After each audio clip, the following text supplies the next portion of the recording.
আসসালামু আলাইকুম, কেমন আছেন সবাই? তো প্রথম প্রশ্নটা হচ্ছে, change the narration. Kamal said to me, what is your name?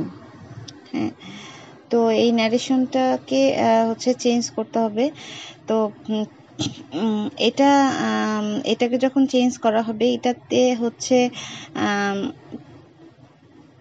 মানে এই যে সেট টুর পরিবর্তে হচ্ছে হবে আক্স। তো এই যে কামাল আক্স, তারপরে হচ্ছে মি।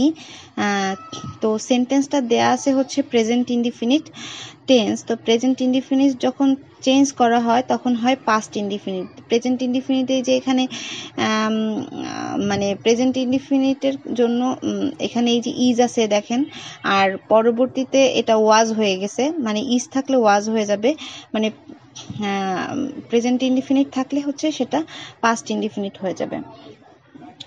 তারপরটা হচ্ছে Robert frost is a famous, মানে রবার্ট ফ্রস্ট উনি কি, উনি বিখ্যাত কি, উনি হচ্ছে আমেরিকান অথর, মানে আমেরিকান কবি। তো এই যে রবার্ট ফ্রস্ট, উনি কিন্তু বিভিন্ন অ্যাওয়ার্ড পাইছিলেন, যেমন পুলিৎজার প্রাইজ পেয়েছিলেন হচ্ছে কবিতার জন্য, তারপরে রবার্ট ফ্রস্ট মেডেল পেয়েছিলেন, আরও ইউনাইটেড স্টেট পোয়েট লরিয়েট এটা পেয়েছিলেন। তো উনি জন্মগ্রহণ করেছিলেন হচ্ছে সান ফ্রান্সিসকো, ক্যালিফোর্নিয়াতে, ইউনাইটেড স্টেট, এখানে জন্মগ্রহণ করছিলেন। আর ওনার লেখাগুলা বেশিরভাগ হচ্ছে উইলিয়াম ওয়ার্ডসওয়ার্থের মানে দ্বারা ইনফ্লুয়েন্স ছিল, মানে ওনার লেখার মধ্যে উইলিয়াম ওয়ার্ডসওয়ার্থের মানে অনেক উইলিয়াম ওয়ার্ডসওয়ার্থ যেভাবে লিখতেন সেই অনুপ্রেরণা নিয়ে উনি কিছুটা লিখতেন। তারপর জন কিটস, তারপর হচ্ছে উইলিয়াম বাটলার ইয়েটস, ওনাদের ধারণাগুলা হচ্ছে রবার্ট ফ্রস্টের ধারণার সাথে মিলতো। তো তারপরে হচ্ছে the poem the solitary reaper is a written by, এটা লিখেছেন হচ্ছে উইলিয়াম ওয়ার্ডসওয়ার্থ। তো এই যে এই সোলিটারি রিপার, এটা হচ্ছে উইলিয়াম ওয়ার্ডসওয়ার্থের একটা বিখ্যাত পোস্ট লিরিক্যাল ব্যালেডস গানের মধ্যে একটা। হ্যাঁ, তো এইখানে এই যে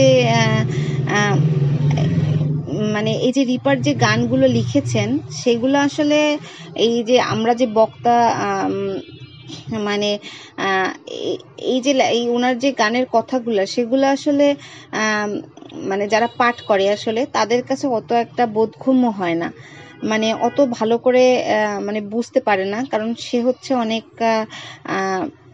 মানে এমন কিছু শব্দ ব্যবহার করে যেটা আসলে পাঠকের কাছে অত বেশি বোধগম্য হয় না, কিন্তু সেগুলোর মানে ভাব থাকে অনেক বেশি। তো মানে কিন্তু ওনার যে অনুভূতিগুলো ছিল সেগুলো কিন্তু ছিল খুবই শক্তিশালী, এবং উনি যেটা বুঝাতে চাইছে এই সোলিটারি রিপার এইটা দিয়ে, মানে সোলিটারি শব্দের অর্থ হচ্ছে একাকী, আর রিপার অর্থ হচ্ছে মানে যে ফসল কাটে এরকম। তো উনি দেখাতে চাইছেন যে এখানে একটা মানে যুবতী মেয়ে ফসল কাটে এবং সে নিজের জন্য গান গায়। হ্যাঁ, তো কবি এই গানের মধ্যে বলে, মানে এই যে কবিতার মধ্যে বলেছেন যে এই গানের মধ্যে বলেছেন কবি যে এরকম যখন কেউ এই পাশ দিয়ে যাচ্ছে, মানে এই মেয়েটা যখন ফসল কাটতেছে এবং গান গাইতেছে, তখন যখন কেউ পাশে থেকে যাচ্ছে তার মানে ওই মেয়েটাকে থামানো উচিত না, আস্তে আস্তে পাশ কাটিয়ে মানে যাওয়া উচিত, যাতে মেয়েটা আর কি বিরক্ত বোধ না করে। এটা হচ্ছে এটার মূল বিষয়বস্তু আসলে। তারপরে Gitanjali of Rabindranath Tagore was translated by, এটা হচ্ছে ডব্লিউ.বি. ইয়েটস। তো হ্যাঁ, এই যে গীতাঞ্জলি, এই গীতাঞ্জলির ব্যাপারে একটা ভুল তথ্য আছে যে এটা ডব্লিউ.বি. ইয়েটস ট্রান্সলেট করছেন। আসলে মূল ব্যাপারটা হচ্ছে যে গীতাঞ্জলি কিন্তু ইংরেজি অনুবাদ রবীন্দ্রনাথ ঠাকুরই করেছেন, কিন্তু এই যে এটার সং অফারিংস প্রকাশের সময় ডব্লিউ.বি. ইয়েটস এর সম্পাদনা, মানে এই যে উপরের অংশটুকু, সম্পাদনা অংশটুকু এবং ভূমিকা এই অংশটুকু সে হচ্ছে গিয়ে ট্রান্সলেটেড করে দিছিলেন। মূলত কিন্তু মূল অনুবাদক কিন্তু ছিলেন রবীন্দ্রনাথ ঠাকুর নিজে।